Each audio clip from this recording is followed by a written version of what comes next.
네, 글로벌 주요 경제 지표와 이슈를 점검해보는 시간입니다. BS투자증권 리서치센터 홍순표 부장과 함께하겠습니다. 안녕하세요. 네, 안녕하세요. 네, 최근에 미국의 주택 지표가 계속해서 좋게 나오고 있는데요. 이번에도 어젯밤에도 좋은 흐름의 주택 지표가 발표됐다고 합니다. 자세한 내용 한번 확인해 볼까요? 예, 10월 NAHB 주택시장 지수가 간밤에 발표가 되었고요. 또 오늘 밤에는 9월 건축허가와 주택 착공 건수, 그리고 오늘 주말에는 9월의 기존 주택 판매 건수 등이 공개될 예정입니다. 이번 주에 주택 관련 지표들 집중적으로 발표될 예정인데요. 지난 10일에 미국 연준의 베이지북이 공개된 내용을 보면은 미국 경제가 부동산 시장을 경기가 개선되면서 완만한 성장세를 이어가고 있다는 긍정적인 평가를 했습니다. 결국 이번 주 집중적으로 발표될 예정인 미국 경제 지표들을 통해서 베이지북의 내용을 다시 한번 좀 검증을 해볼 필요가 있어 보이는데요. 일단 주택시장의 회생이 과거 미국의 경기 침체 이후에 미국 소비 회복이 있어서 중요한 역할을 한 점을 고려한다면 최근 미국 주택시장의 개선세는 분명히 미국 경기 회복이 있어서 긍정적인 시그널이라고 해석해 볼 수 있겠습니다.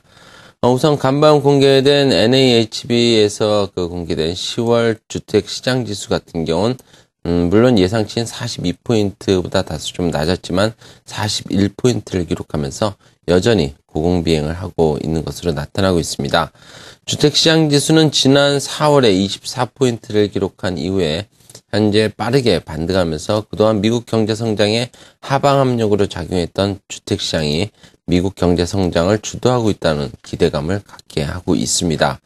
일단 현재와 같은 분위기라면은 2006년 5월부터 장기간 기준선 50포인트 선을 하회하고 있는 주택시장 지수가 주택시장의 정상화를 의미하는 기준선도 조만간 회복할 수 있을 것이라는 좀 긍정적인 시각도 가져볼 수 있겠습니다. 특히 미국의 기존 주택 가격의 전년 동기 대비 상승률을 보더라도 평균 가격 상승률보다 중간 가격 상승률이 올해 1월 이후 계속해서 높아지면서 향후 주택 시장에 대한 긍정적인 시각을 갖게 하고 있다는 점에도 주목을 해볼 필요가 있겠는데요. 미국 주택 시장의 중간 가격과 평균 가격의 특성을 고려한다면 미국 주택 시장에서 그동안 계속해서 주택시장의 회복을 저해했던 저가 매물 부담이 현재 약화되고 있다는 판단도 충분히 해볼 수 있겠습니다.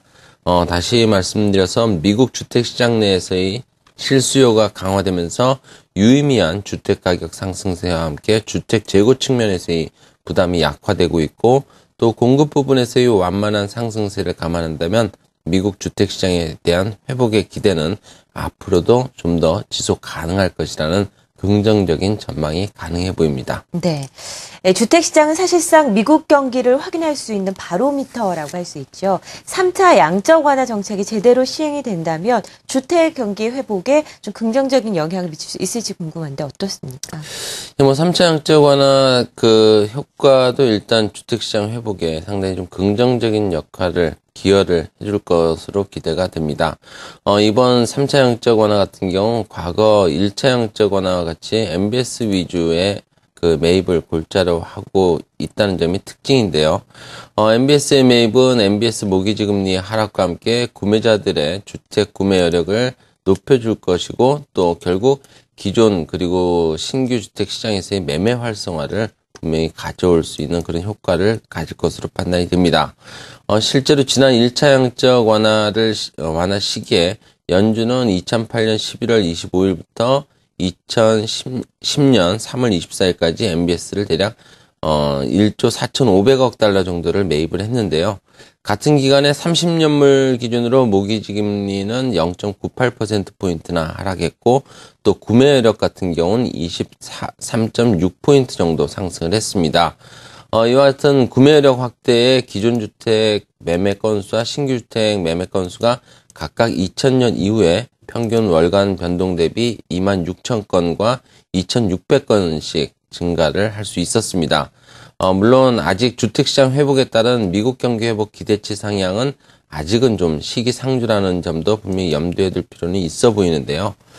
미국 GDP에 대한 주거용 실질 투자 비중과 설명력이 대략 83%를 웃돌고 있는 주택 착공 건수가 3, 4분기에 금융위기 이후 최대 성장치인 28% 정도 성장한다고 가정하더라도 일단 미국 GDP에 대한 효과는 실질 GDP 기준으로 보면은 0.4%포인트 개선되는데 그칠 것으로 추정이 되고 있습니다. 결론적으로 3차 양적 완화 시행과 더불어서 미국 주택 경기를 둘러싼 각종 지표들의 호전은 계속해서 지속될 것으로 판단이 되지만은 미국 주택 경기 회복에 대한 기대감에 의한 미국 경제 성장세의 가속화 여부는 아직까지는 좀 판단하기는 어려운 부분들이 분명히 있다라고 볼 수 있을 것 같습니다. 네. 아직까지 미국 주택 시장의 회복세 가속화 여부 이 부분에 대해서는 좀 더 시간을 두고 확인을 해볼 필요가 있어 보입니다. 호조세를 띠고 있는 미국, 특히 주택 시장에 대해서 자세하게 살펴봤습니다. 이번에는 국내 증시에 대한 전략 한번 세워보도록 하죠. 어제 코스피 지수가 1940선을 넘었습니다. 연기금이 좀 받쳐주는 모습이었는데요. 앞으로의 전략 한번 세워보죠. 일단 연기금이 받쳐주면서 반등에 성공을 했다는 점, 코스피 하방 경직 측면에선 긍정적일 수 있지만 추가적인 상승 가능성은 궁극적으로 외국인들의 매수 유입이 필요하다고 판단을 해볼 수 있겠습니다. 일단 외국인의 매수의 유입과 더불어서 코스피의 반등이 연속성을 갖기 위해서는 국내외 경기라든지 또 기업 실적에 대한 우려감이 낮아져야 될 것으로 판단이 되고요. 또 스페인의 전면 구제 금융 신청 지연으로 가동되지 못하고 있는 유럽중앙은행의 국채 매입 프로그램이 정상화되는 등 일단 글로벌 유동성이 차질 없이 공급되어야 된다는 그런 부분들이 분명히 전제가 되어야 될 것으로 판단이 됩니다. 일단 현재로서는 그 가능성을 예단하기 어려운 부분들이 있기 때문에 중기적으로는 코스피의 지지선 구축 여부를 확인하기 전까지는 저가 분할 매수 대응도 시기적으로는 다소 좀 늦출 필요성도 있어 보이고요. 다만 단기적으로는 낙폭이 과대한 업종 중심으로 기술적 매매 정도는 충분히 가능한 시기라고 판단을 해볼 수 있겠습니다. 네, 국내 시장에 대한 전략까지 자세히 세워봤습니다. BS투자증권 리서치센터 홍순표 부장과 함께했습니다. 말씀 고맙습니다. 네, 감사합니다.